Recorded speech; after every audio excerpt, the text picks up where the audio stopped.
प्यारे विद्यार्थियों, आज हमें कक्षा 11वीं का पाठ 6 नागरिकता का अगला टॉपिक है नागरिकता का अर्थ एवं नागरिकता प्राप्त करने के तरीके पढ़ेंगे।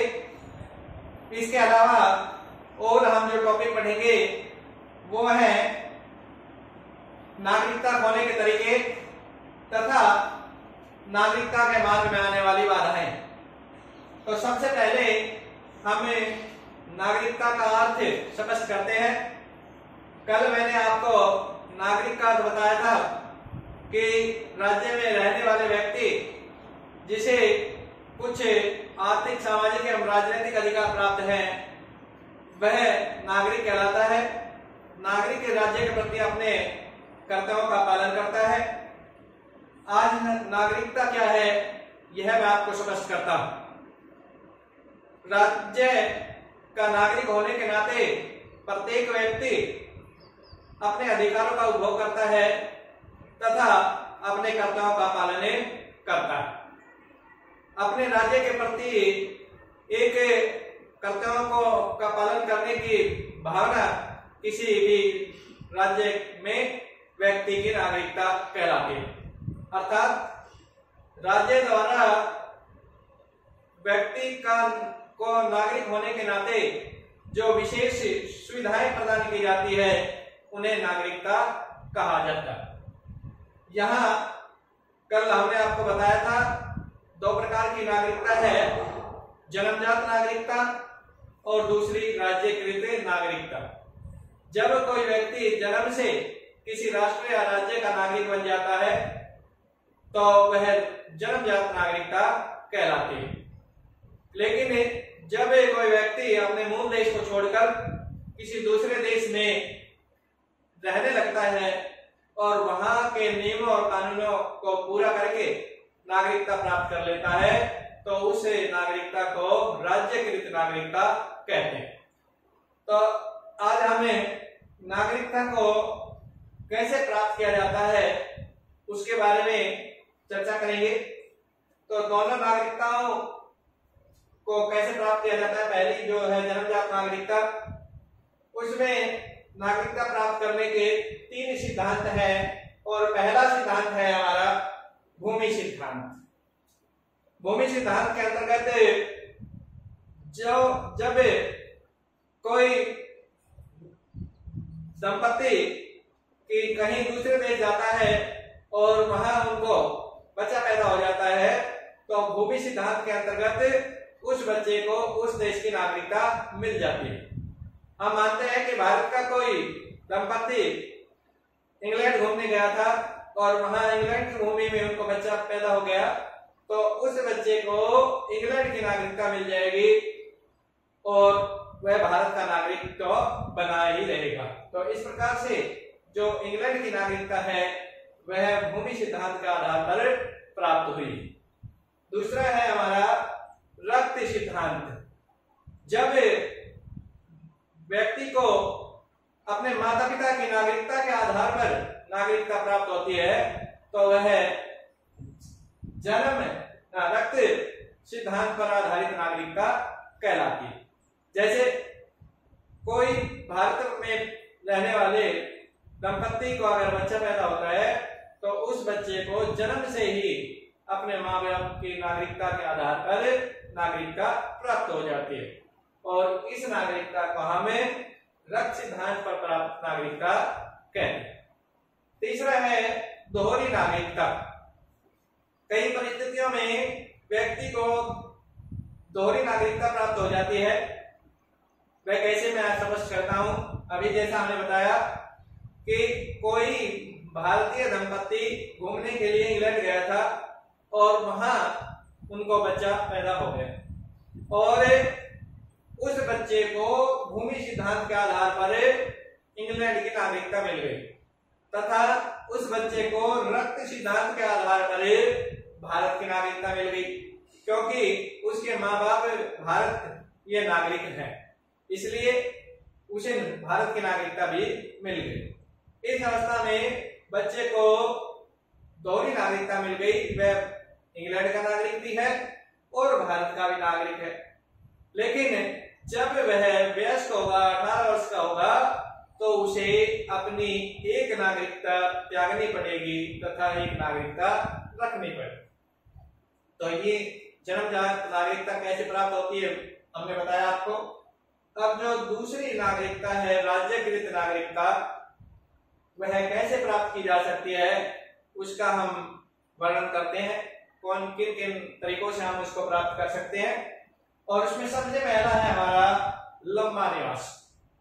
जब कोई व्यक्ति लंबे समय तक किसी देश में रहता है और वह उस देश के कानूनों और नियमों को पूरा करके वहां की नागरिकता प्राप्त कर सकता है। जैसे भारत की अगर कोई व्यक्ति नागरिकता प्राप्त करना चाहता है तो उसे 4 वर्ष तक लगातार भारत में रहना होगा। और अमेरिका और इंग्लैंड की कोई व्यक्ति अगर नागरिकता प्राप्त करना चाहता है तो उसे 5 वर्ष तक उस देश में रहना पड़ेगा। इस प्रकार से कोई विदेशी भारत में 4 वर्ष तक रहकर भारत के नियमों और कानूनों को पूरा करके भारत की नागरिकता प्राप्त कर सकता है। और अगर कोई भारतीय इंग्लैंड या अमेरिका की नागरिकता प्राप्त करना चाहता है तो वह 5 वर्ष तक अमेरिका या इंग्लैंड में रहकर वहां के नियमों और कानूनों को पूरा करके नागरिकता प्राप्त कर सकता है। दूसरा है विवाह। विवाह के द्वारा भी व्यक्ति किसी दूसरे देश की नागरिकता प्राप्त कर सकता है। जैसे अगर कोई भारतीय इंग्लैंड की किसी महिला से शादी कर लेता है तो इंग्लैंड की महिला को भारत की नागरिकता प्राप्त हो जाए, लेकिन उस महिला की इंग्लैंड की नागरिकता समाप्त हो जाए। तीसरा है हमारा संपत्ति खरीदना। कई देशों में ऐसा नियम है कि अगर वहां कोई विदेशी संपत्ति खरीद लेता है तो उसे उस देश की नागरिकता प्राप्त हो जाती है। जैसे मैक्सिको और पेरू जैसे देश हैं, वहां अगर कोई विदेशी संपत्ति खरीद लेता है तो उस विदेशी को उस देश की नागरिकता प्राप्त हो जाती है। चौथा है गोद लेना। अगर कोई दंपति किसी दूसरे देश के बच्चे को गोद लेता है तो उस बच्चे को उस दंपति के देश की नागरिकता प्राप्त हो जाती है। जैसे अगर कोई भारत का दंपति अमेरिका से बच्चा गोद लेता है तो उस बच्चे को भारत की नागरिकता प्राप्त हो जाएगी, लेकिन उस बच्चे की अमेरिका की नागरिकता समाप्त हो जाएगी। पांचवा है हमारा सरकारी सेवा। कुछ देशों में ऐसा नियम है, अगर वहां कोई दूसरे देश का व्यक्ति निवासी सरकारी नौकरी करता है तो उस देश की नागरिकता प्राप्त हो जाती है। लास्ट है हमारा सेना में भर्ती होना। कुछ देशों में ऐसा नियम है, अगर उस देश की सेना में कोई विदेशी व्यक्ति भर्ती हो जाता है तो उस देश की नागरिकता प्राप्त कर सकता है। जैसे कि इंग्लैंड, अगर इंग्लैंड में कोई भारतीय सेना में भर्ती हो जाए तो उसे इंग्लैंड की नागरिकता प्राप्त हो जाएगी, लेकिन उसकी भारत की नागरिकता समाप्त हो जाएगी। अगला है हमारा नागरिकता खोने के तरीके। कोई व्यक्ति अपने नागरिकता को किस प्रकार खो सकता है, जैसे नागरिकता प्राप्त करने के हमने तरीके बताए हैं, वैसे ही नागरिकता खोने के तरीके हैं। अगर कोई व्यक्ति लंबे समय तक, पहला है लंबी अनुपस्थिति। अगर कोई व्यक्ति लंबे समय तक अपने देश से अनुपस्थित रहता है, देश छोड़कर चला जाता है और कहीं दूसरे देश में रहने लग जाता है, लंबे समय तक अपने देश में नहीं आता, तो ऐसी अवस्था में उसके मूल देश की नागरिकता समाप्त हो सकती है। जैसे कोई भारतवासी है और वह कनाडा चला जाता है और वहीं रहने लगता है और लगातार लगभग 10 वर्ष तक अपने देश भारत में नहीं लौट कर आता, तो उसकी भारत की नागरिकता समाप्त हो सकती है। दूसरा है विवाह। जैसे विवाह से नागरिकता प्राप्त होती है, वैसे ही विवाह करने से नागरिकता छिनती भी है। जैसे कोई भारतवासी किसी अमेरिका की महिला से शादी कर लेता है तो उस महिला की अमेरिका की नागरिकता समाप्त हो जाएगी। उसे भारत की नागरिकता तो मिल जाएगी, लेकिन उसकी अमेरिका की नागरिकता समाप्त हो जाएगी। तीसरा है सेना में भर्ती।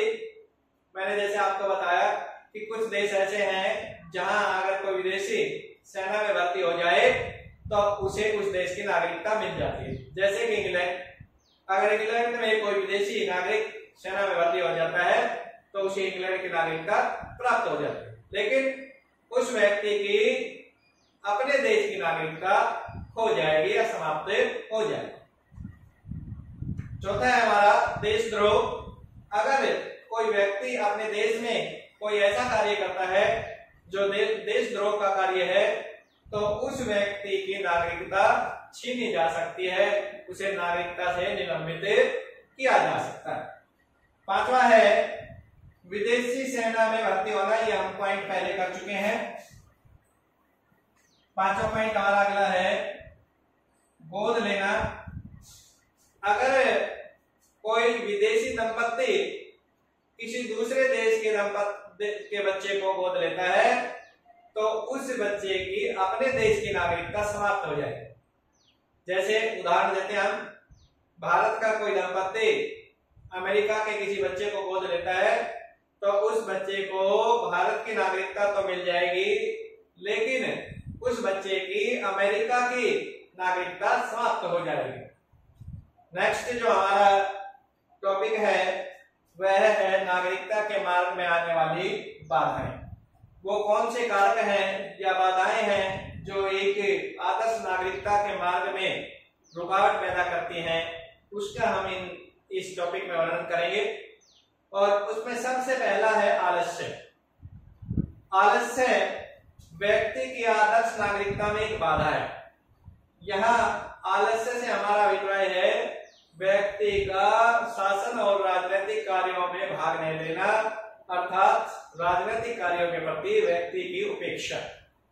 तो जब कोई व्यक्ति अपने देश के राजनीतिक कार्यों में भाग नहीं लेता, उसके प्रति उपेक्षा रखता है, तो वह आदर्श नागरिकता के मार्ग में बाधा है।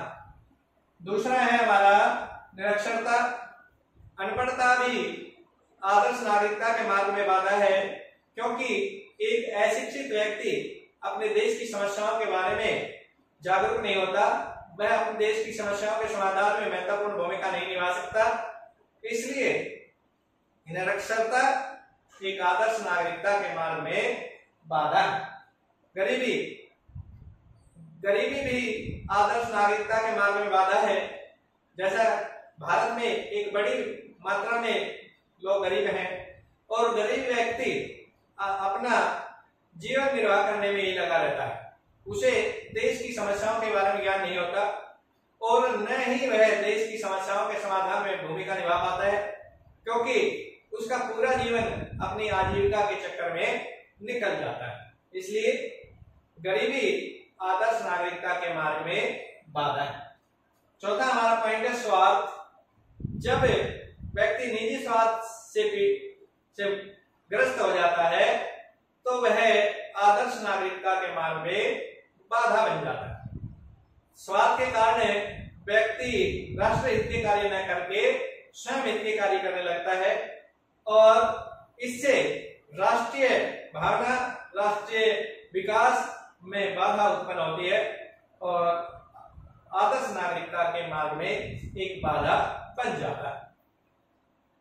पांचवा पॉइंट हमारा सांप्रदायिकता।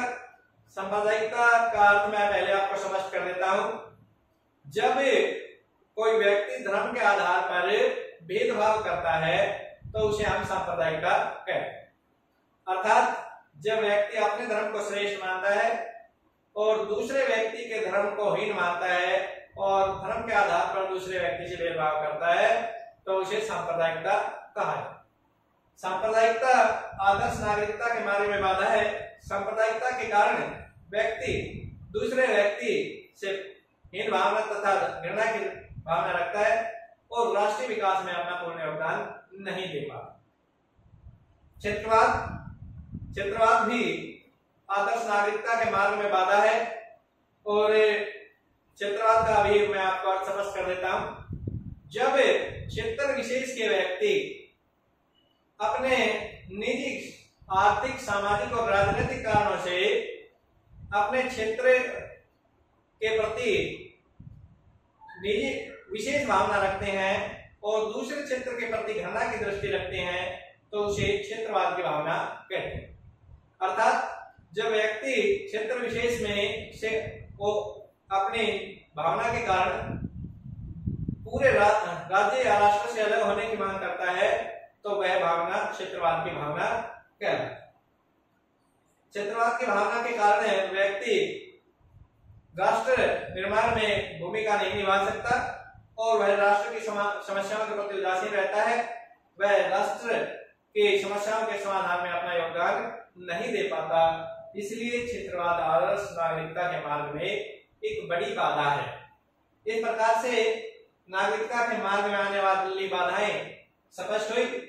ये लेसन हमारा कंप्लीट होता है। आज प्यारे बच्चों, हम इतना ही पढ़ेंगे। धन्यवाद।